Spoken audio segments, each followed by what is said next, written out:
welcome to my New York City artist vlog. First comes the video diary, where I go to art museums, I draw around the city, I go to gallery opening receptions, bars, parks, walking around the city. Basically, everything we did, I filmed my favorite little moments.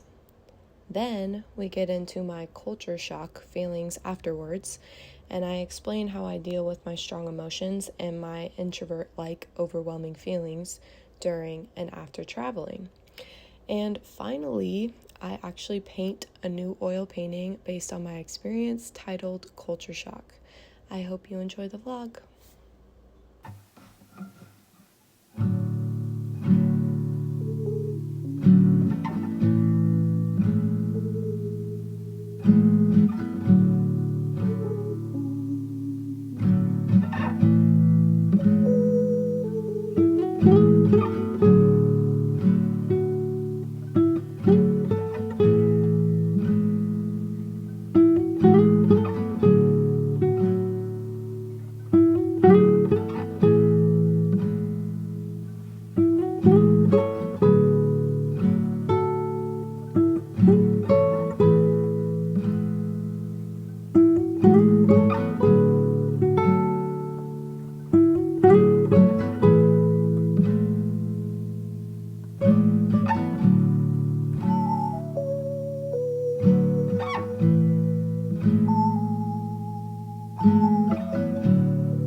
Jordan Blue, we got Absol, we got your mom.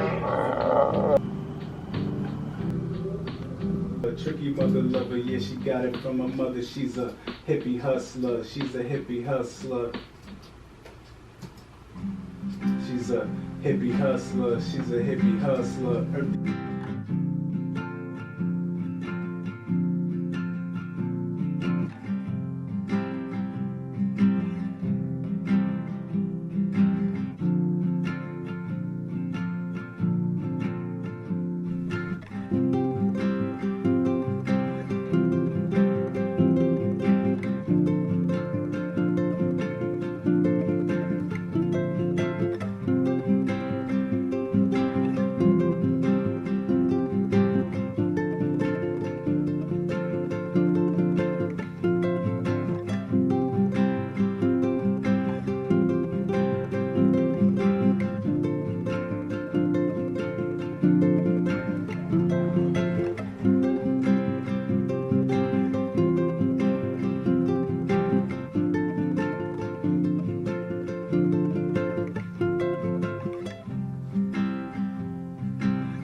This position's really giving me an aura, but I'm kind of here for it. Hi everyone, it's good to see you again. I'm back home from New York now. I experienced culture shock everywhere I fucking go. Whenever I travel, I'm always just taking in a little bit too much information, if you know what I mean. Observation to a fault, if you will. I'm extremely curious and I observe people for my own creative endeavors, and just like, it's what inspires me most. So I almost can't help myself, but I'm working on boundaries and making sure that I stay centered. I feel like when people go to New York or really travel anywhere, it can often be about being interesting, like trying to be interesting. Hear me out. I once knew someone that loved traveling a lot, and whenever she got the chance, she was telling someone about her last escapade, and she literally went on a trip to everywhere. Like any winter break or spring break or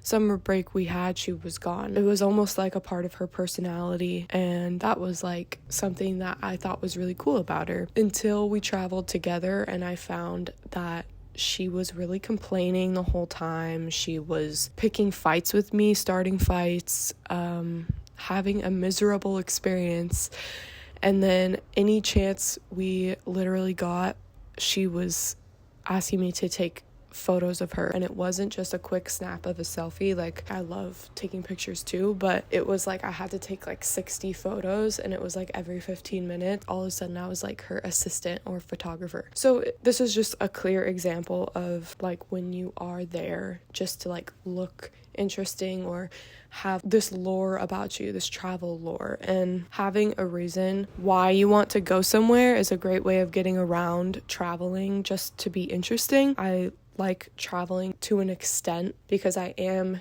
interested in people and different cultures, just like how that relates to my own culture and my own experience.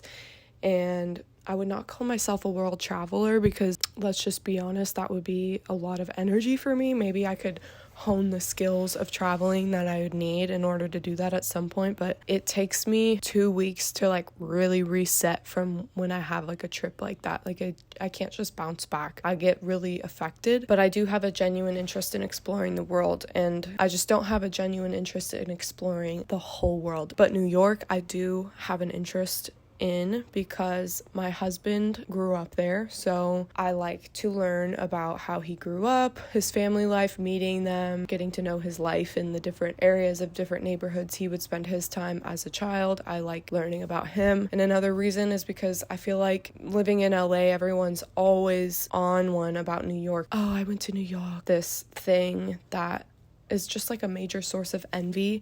Like, people envy someone for going there. They're bi-coastal. My intention is, when I'm going to New York, is to figure out what's so special, basically. This is where the culture shock comes in. When I'm so invested in understanding something like that, I make it my duty, my poopy, I make it my duty to understand everything I possibly can in the shortest amount of time, because I know I'm only there for like a week, so I need to figure this one out. I need to understand my question. I need to get to the bottom of this, basically. I had the inside scoop because my husband's from there. I couldn't blend in. I was around a bunch of people that were from there as well, so I got like a really solid understanding of different things. Also, I knew where to go because I wasn't like reliant on Google Traveler or whatever to tell me where to go, which would end up making me around a bunch of tourists instead of a part of the culture there to get a solid understanding of it. I could basically blend right in and be like some type of undercover spy trying to figure out what makes this place so sought after by the rest of the world. I will give you a shortcut answer. Literally nothing. Nothing is that special. That's not to say that I don't love it. I would want to live there because I would want to be around the community of people that my husband has that would help us start our family. And I understand the beauty of New York and I do like it there. I just am saying, like, it's a facade, basically. There is nothing like stand out. This is the place to be. This is so special. I love it here. Like, there's none of that. And that causes me anxiety, because why does everyone almost pretend that it's like so fucking dope, like, why is this the best place on earth? Like, it's not, because it's just like the same thing as going to LA or San Francisco or like a big city. Like, it's gonna be like the same experience. It's just a series of like going out to eat, going to get a cocktail, going to the movies, wearing clothes you wouldn't normally, taking pictures. If it's all the same, then how is that culture shock? This is where my expectations kind of set me up to fail, because I expect it to be different, and every time that it's not, I panic. I'm like, what? Like, there's no escape? Like, I thought this would be like a vacation from home, and it's like my home on steroids, because I'm seeing these same things play out but in a different way that's making them highlighted. I tend to get overwhelmed, not at all like when I was with my family, but when we went out to experience different things. I went to art galleries, I went to museums, I went to bars, dinners, clothing stores, I went on the Brooklyn Bridge, I went like into the nature parts like Central Park and different parks. I went on a train a bunch. I just walked around the different neighborhoods and got a solid narration of what each place was. My basic understanding is that everyone feels like they're constantly on the go, and I know that's like kind of a cliche New York thing, is everyone's always in motion, which that's the same thing as in LA. Like, I understand this to an extent, because it's like every place you go thinking about what's going on over there, like what's going on over there, because when you're traveling to the place, there seems to be so much going on. Everyone's so excited to go where they're going. It's almost like when you get to the place that you are arriving to, you tend to feel like, what if my experience is less fun than this other person? What if theirs is just so much more fun? So it causes you to have less of a capability of being grounded in yourself and grounded in your experience. When I have a hard time staying grounded, that's difficult. Then I do tend to get very up in the air, like panicky. So that's why like I can only really travel every so often, or else I would be like so stressed out. And you're constantly chasing that experience, all in hopes of being like interesting, the most interesting person in New York.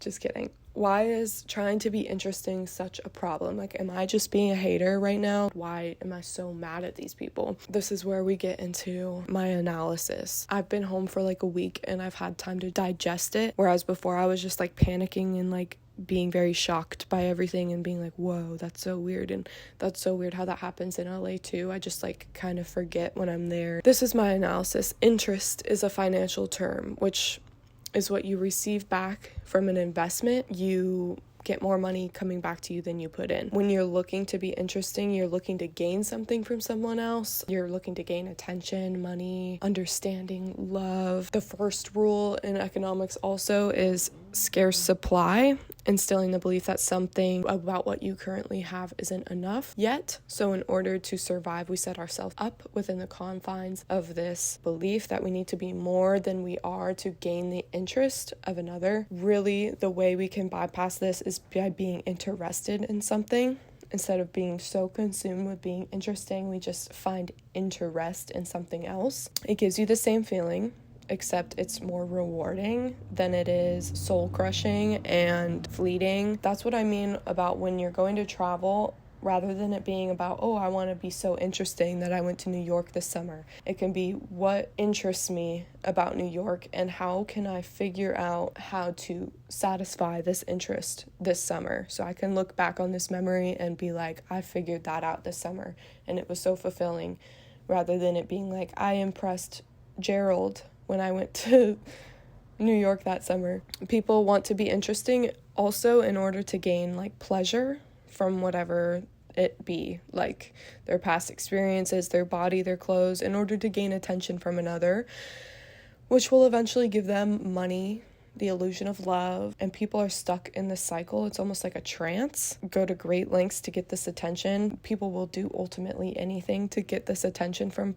other people. The gag is that this attention that they're seeking from other people, they can get from inside of themselves by being interested in their work, in their research, in whatever it might be that they're searching for. Pure enjoyment of our divine interests, of our work, research, or play. It's basically how you can get around this. The good news is when we act on our true interests, the suffering and misery of being someone else's interesting all the time does not persist. It vanishes, and we can experience our true selves again to the fullest extent. When we're constantly out there trying to get something from someone else, we're denying the fact that we already have it. We're denying ourselves the ability to give it to ourselves, which is the most fulfilling and pleasurable experience of life. So shift trying to be interesting into being interested. Become interested in, absorbed in the being within yourself, interested in your work, interested in manifesting and expressing your highest self, who you are, and make art that is authentic to you and interesting to you, and you will be interested, free, all within yourself, by yourself, and feeling beautiful within yourself. Let me know in the comments a time where you felt culture shock, how you handled it, what was the experience like for you. I want to know more about your culture shock, what gives you that, because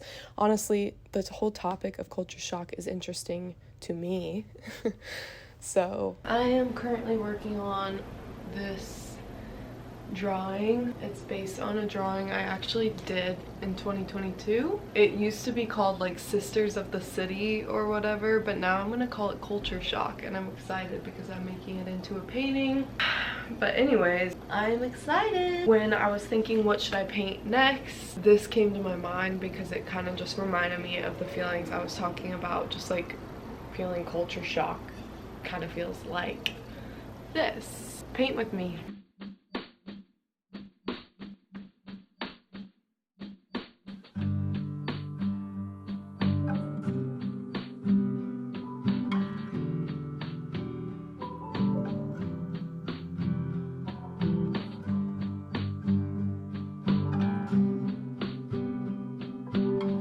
Okay, so I just finished the sketch. I'm tired. Let me show you. Here it is. I really like it. I'm excited to see it come to life. I went to the art store recently and I got, first of all, I got gesso, which I forgot to use because I'm assuming you probably have to use that before you sketch. So next time I got brown for the first time because I'm sick of like mixing paint to get brown. And same with purple. I got like a royal purple. I got cobalt blue for the first time. And I got Naples yellow hue because I thought it would look cute for like skin tone. And I thought I could mix it with the brown that I got to make like whatever skin tone. So yeah. Oh, and I got my first real palette knife. I'm going to use my new purple though for this one, and some white too. I'm gonna do monochromatic again because I miss it.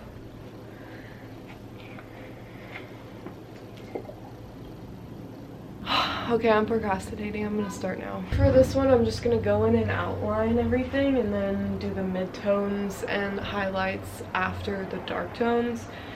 I don't normally do that, but normally I start with the midtones, but there's so many lines in this one, it's so dense that I'm just gonna go ahead and outline it and then like blend it in with the midtone, maybe just like go in straight in with the highlight, and then like the midtones will appear on their own. You'll get it when you see it. All right, let's go. Let's start. Me procrastinating. I like to talk when I'm avoiding something.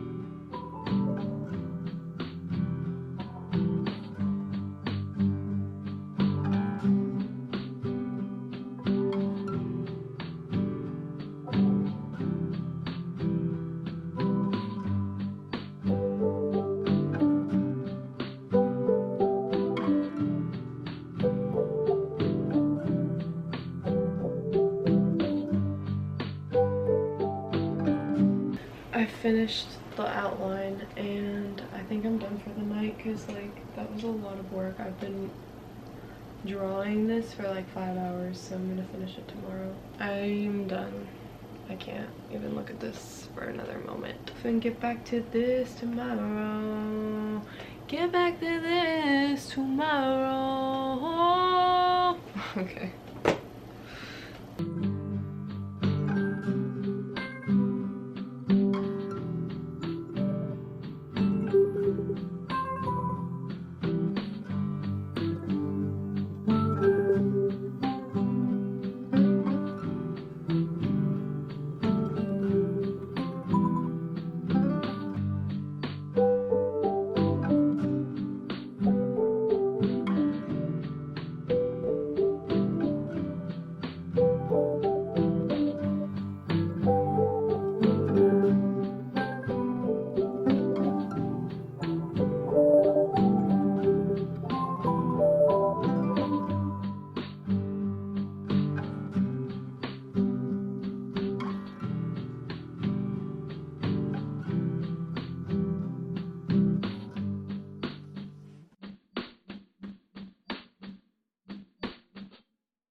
I finished it.